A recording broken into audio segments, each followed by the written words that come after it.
Hey, what is up everyone? Jamie G back here again. Thanks very much for joining me in today's video. If you are new to my channel, I cover internet marketing, affiliate marketing, how to get started online, and all things digital. So if any of that's of interest to yourself, I'd love to have you guys stick around. Feel free to hit the subscribe button and the bell icon to stay up to date with everything I'm going to be putting out. It's going to be a lot of fun. What are we talking about today? We are looking at a crash course on influencer marketing, in case you can't read that. So what is influencer marketing, first of all? Now, I'm just going to give you a little bit of a history on the subject, first of all. If you have a look at your lovely television sitting over in the corner of your living room, or you pick up a newspaper, if such things exist anymore, I'm not sure, or a magazine, or you listen to the radio, or even a podcast, or anything of that nature, chances are you'll find a form of influencer marketing out there. Now, it is something that's only become popular and only sort of become known or given that term in the last, like, let's say 5 years or so, give or take. But in reality, going back to I'm not going to say the dawn of time, but going back a long time, things like influencers were appearing on radio, or not really appearing, but they were saying stuff on radio, appearing on television, print media, all that sort of stuff. And basically what it is having someone promote and recommend a product on your behalf or on behalf of the brand. So if you think back to things like Coca-Cola, Pepsi, there's a range of skin products out there that are being promoted in one form of influencer marketing. More often than not, it's a celebrity or someone that has some sort of prominent profile that will give the advertisement, and because we have seen those characters on television or whatever, then we have some form of bond with them, and whether we know it or not, we have seen them, and so therefore we are more likely to trust what they say. Now, the funny thing is, because we've been exposed, and I say we, society in general, we've been exposed to this form of advertising and media for so long, it's not quite as effective as it used to be. So if someone like Charlize Theron starts promoting her new range of perfumes, we're less likely to buy that because we know that she is getting paid a whole lot of money to make these advertisements. Conversely, if, for argument's sake, your neighbor or your really close circle of friends, or even your family, your mum and dad, whoever's someone that has a certain level of influence over you, if they suggested something, if they made a recommendation on a product, you are like 100 times more likely to make a buying decision than if you just randomly seen something on TV or in a newspaper, etc., etc. Not to say that that doesn't work, it just means that the ROI that you can get is a lot less. So how does that relate to us? Well, us as marketers, the realms of things like television advertisements and whatnot weren't something that we traditionally had access to, but what we do have access to is a range of social media influencers, which is where this comes into play and how we can monetize this whole thing. So basically what we're looking at doing is finding someone who has a fan base, hopefully a substantial one, although you can start off with around 2,000, seems to work from then on up. Put your product in front of them, and I say your product, it could be an affiliate product, could be a product that your client has asked you to promote, you're doing some consultation work, or if you've got your own e-commerce store or your own digital product, you can also promote that as well. And the third part is that it dramatically increases the sales and the conversion rates. And just to give you a little bit of a ballpark, and again, I've read a whole bunch of different stats, and I've seen a whole bunch of different things from my own experiences as well. I've found that the ROI can range from anywhere from 6 to 11 times your investment. So what I mean by that is, if you put $1 in, if you get the steps right in this whole process, then you can get anywhere between $6 and $11 return on that $1. So $600 right up to $1,100, 1,100% return on investment, which is just absolutely nuts. So the funny thing is that people, something like, I think there's stats, and don't quote me on this, I probably should have done a little bit more homework before I jumped on this video, but the stats are something like, I think it's like 71% people are more likely to buy a product that they see recommended by someone that they see on, say, Instagram, whatnot.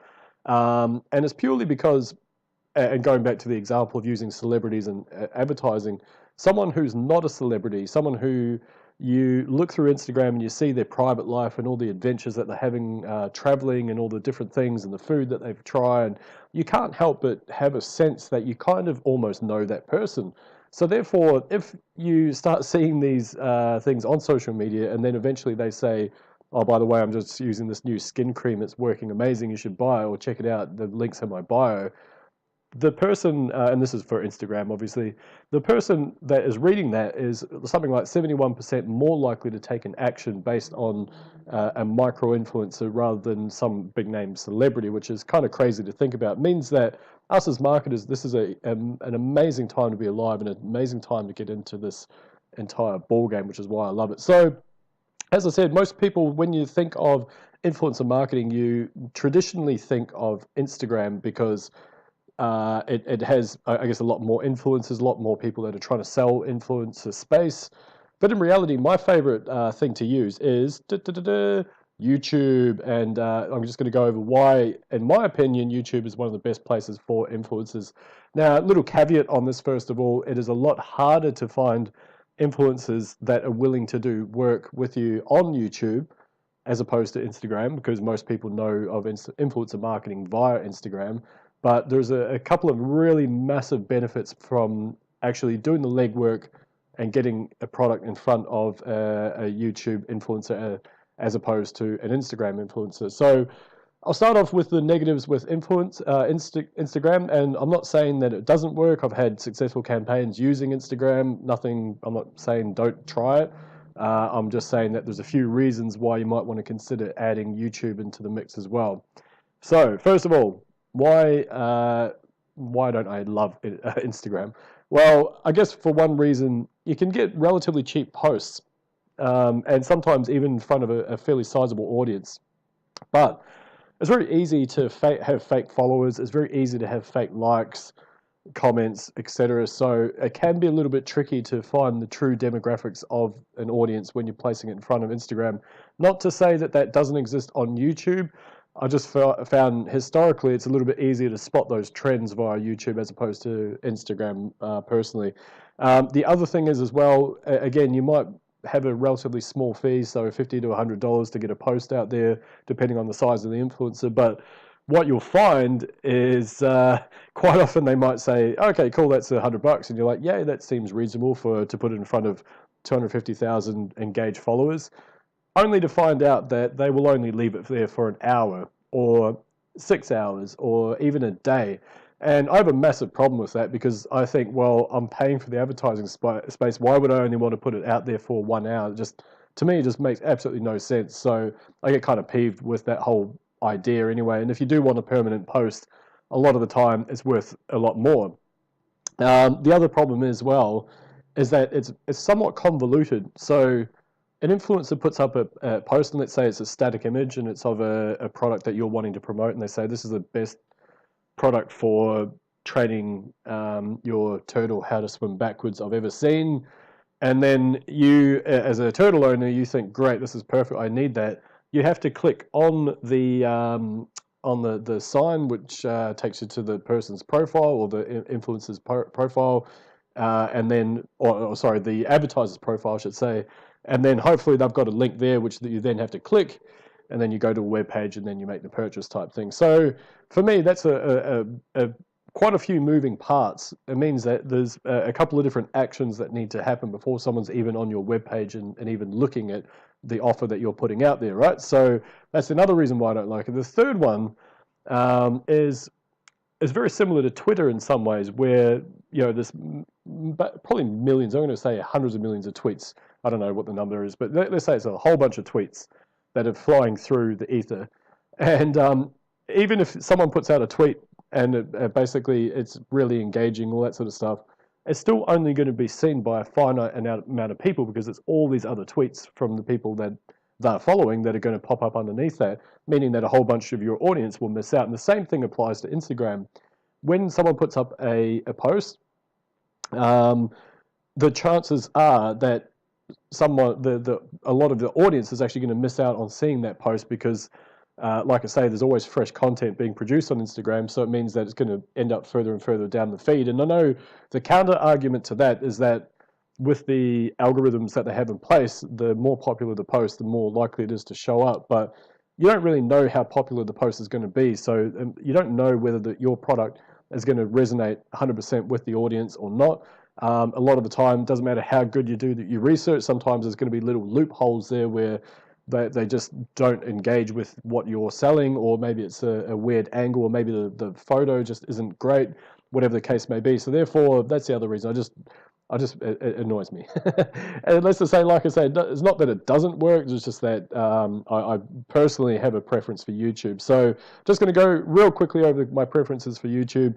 Number one, and this is the reason why I absolutely love it, you are creating a permanent asset. Okay, so if you find an influencer on YouTube, they've got a channel with, I don't know, say 30,000 subs, they've got an engagement rate of say 10%, meaning that roughly 10% of the people of their subscriber base somehow interacts with that video, then that's really strong. It means that you have a very high probability of having someone take an action when that person recommends your product. Now, think of that as being on their channel pretty much forever. So those keywords and that person's video and whatnot, unless the channel gets shut down or YouTube dismisses the video and bans the video specifically, it's going to stay there forever, meaning that you can get a trickle of sales coming in. Sometimes, I'm not going to say forever, of course, we don't know how, like, if it's finite or not, but it's going to stay there for a long time and continually add traffic to your website or sales to your affiliate link or whatever the case may be. So it creates a permanent asset, and that's awesome. So if you have a whole bunch of those, obviously you're going to have a whole bunch of little, I guess, micro, what do you call it, income machines, just pumping out little bits of sales here and there and everywhere. So that's why I love it. The other thing as well is that I think the probability of people actually searching for those keyword terms and viewing those types of offers, and it doesn't matter what niche you're in, it's higher. It means that someone that is going to watch that video is going to be engaged in the content of that video. So therefore, obviously, your product and what you're trying to promote is going to be at the forefront of that video. And that, again, circles back round to the permanent asset thing as well, because obviously the longer it's there and I guess the more people search for that keyword term, and assuming it's not overly competitive, means that there's a chance that the video is going to be seen for a long time into the future. The other thing is, it's not, I wouldn't even say it's remotely tapped. I think it's largely untapped. I know some of the larger channels, they'll do a lot more influencer stuff, and you'll find that a lot of the big ones do have a lot of branding and stuff like that, which is fine. They probably go through agencies and stuff, but for us, I guess, smaller marketers, there's still a massive opportunity there, because unlike Instagram, it hasn't really taken off quite the same way just yet. So I absolutely love it for that reason. What else? There's probably a whole bunch of them. That's right. Yeah, like I say, there's not as many moving parts. So basically, if someone puts a recommendation on their video or does a review and they say, hey, by the way, I've found this great thing, click the link below my video to get your copy or the discount, whatever the case may be. Again, that's something that it's only one action. So they're watching the video and then they click on the link below the video, it takes them to the webpage. Whereas going back to Instagram again, they have to click onto your bio via their post. That's if someone's interested, of course. Onto your bio, onto the link on your bio, and then buy the product, hopefully. So whereas YouTube, it just takes out a couple of those steps. And I know it's a little thing, but you'll be surprised at how much it can increase the conversion rate as well, just purely by doing that. So that's it. That's why I love YouTube. That's why I suggest having a look at YouTube. So who has a raving fan base with good engagement? So of course you're just going to jump on YouTube to do your homework. All you need to do is, once you've got your product in mind, basically you just need to jump on YouTube, do a search for the actual keyword itself. I always suggest going broad keywords and just seeing what it comes up. I personally just like to see where the rabbit hole is going to take me, and as I keep digging for different information, different keywords, I find different influencers and different channels in that niche, and I can then start to measure their engagement. So who has a raving fan base with good engagement, and what is good engagement? First of all, well, ideally you want to make sure that the videos are getting watched. So it's all very well if someone has 100,000 subscribers, but if they're only getting, say, 1 to 2,000 views per video that they launch, that's only about 1 or 2%. That's not really ideal. Conversely, if they have those types of metrics and it looks like they're only getting maybe 500 to 1,000 likes and comments compared to the views of the video, again, that's not really a great metric when you've got 100,000 subs. It should be a lot higher.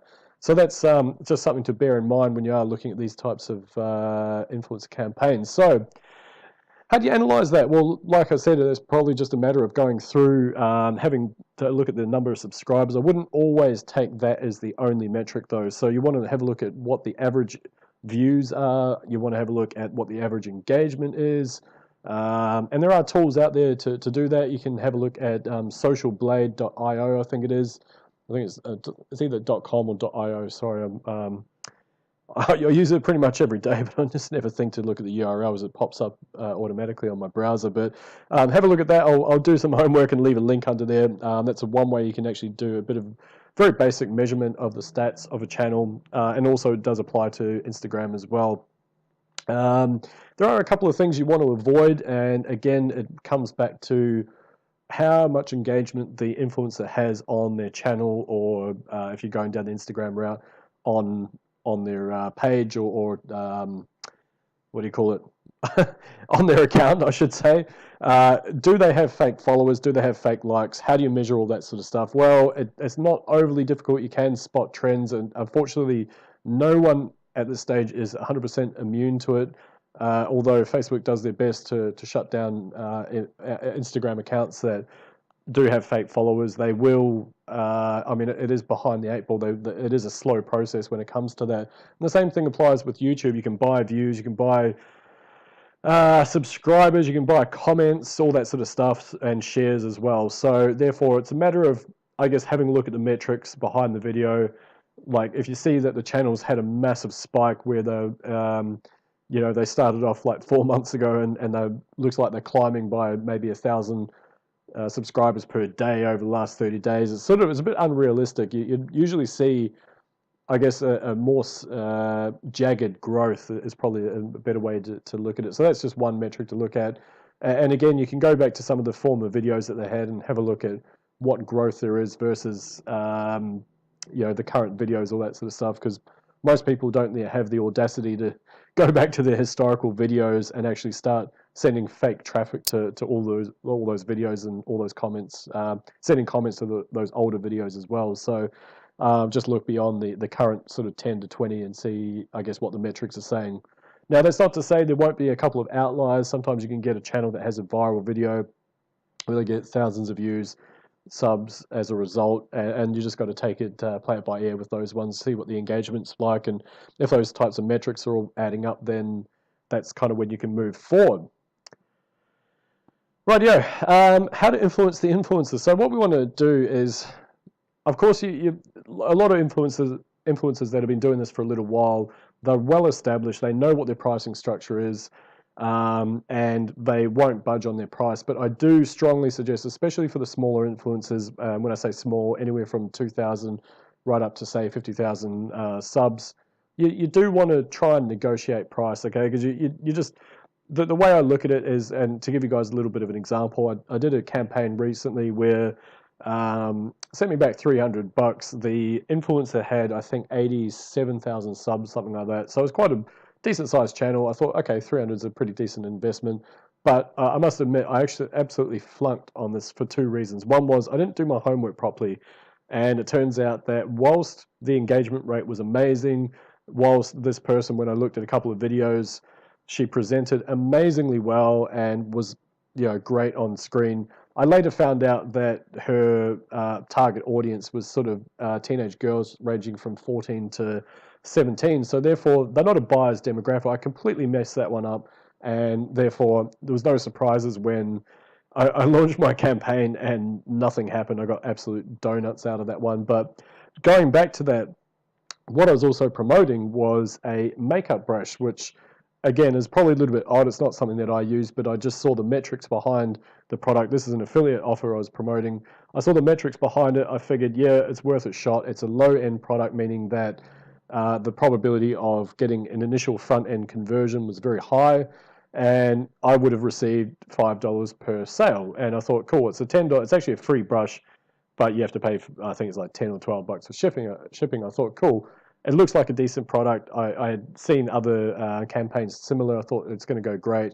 And then sure enough, like I say, I got I got the wrong audience basically, but it was a learning curve. But the point that I'm trying to make is that even if it had gone really, really well, I still would have needed to make 60 sales just to break even on the front end. And that's, assuming that they've got like upsells and all that sort of stuff. But just on the front end alone, I would have needed to have made 60 sales just to break even, which is not a lot. I mean, there's other campaigns I've seen which go and might sell over 200 units of a lot higher price item. But having said that, that's also targeting, I guess, a completely different demographic. It was an older demographic. Clearly they had money, they were really affluent, all that sort of stuff. So again, how to make sure that you influence the influencer. Always offer a lower price than what they're asking.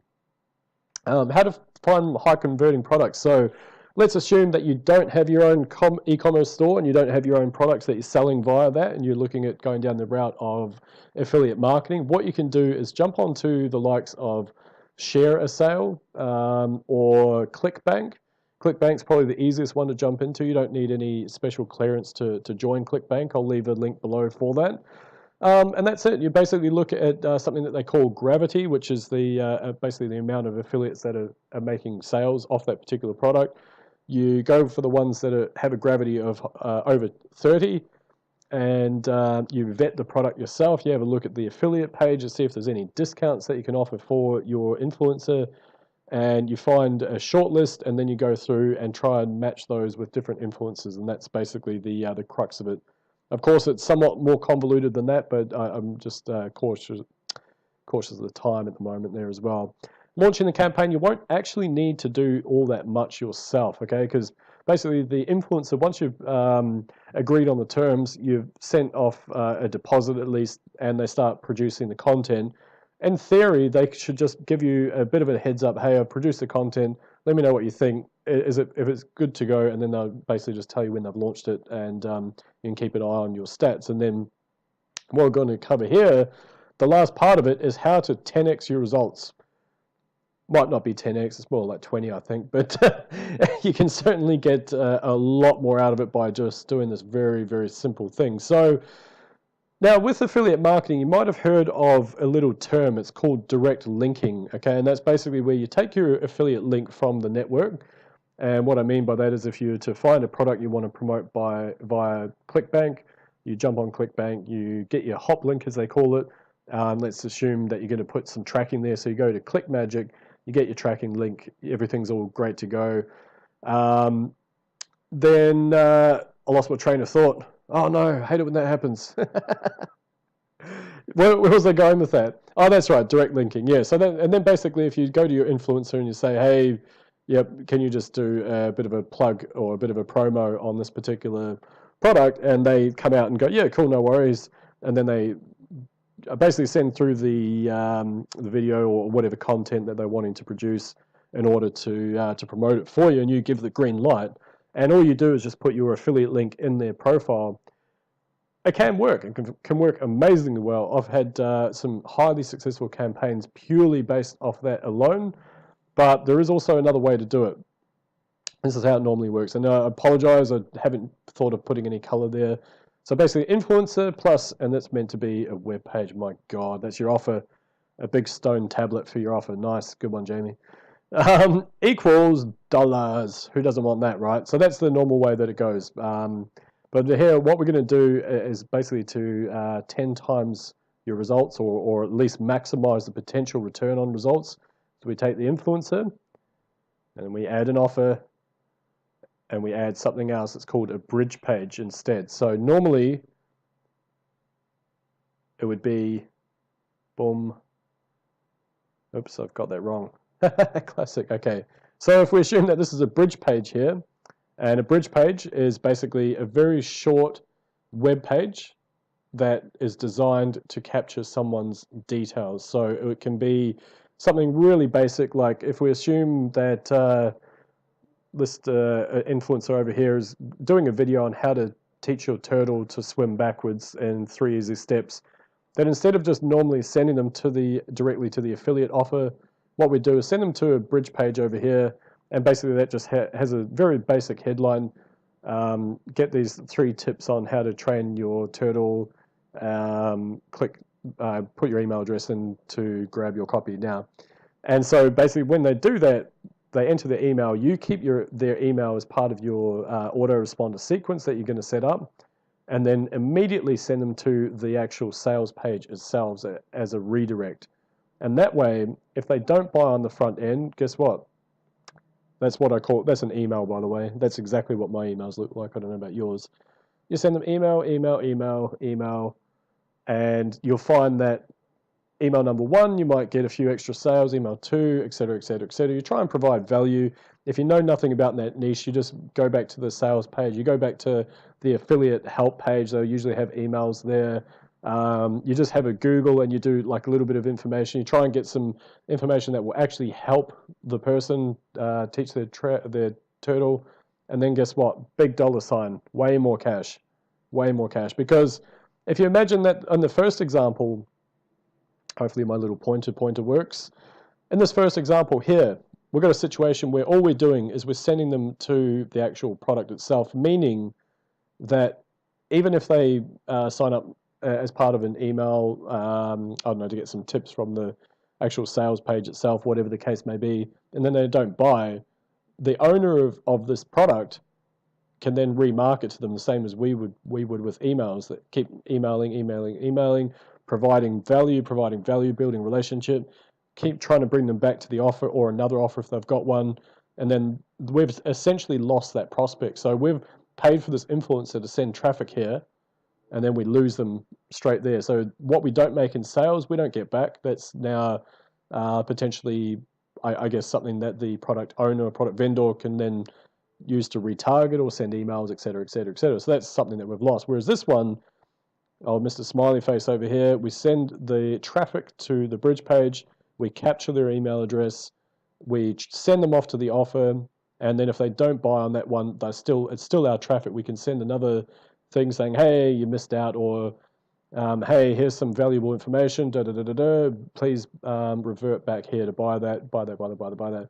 And you'll find that even if it's just a short sequence, five emails, that is going to increase your results massively just by doing that one little thing right there.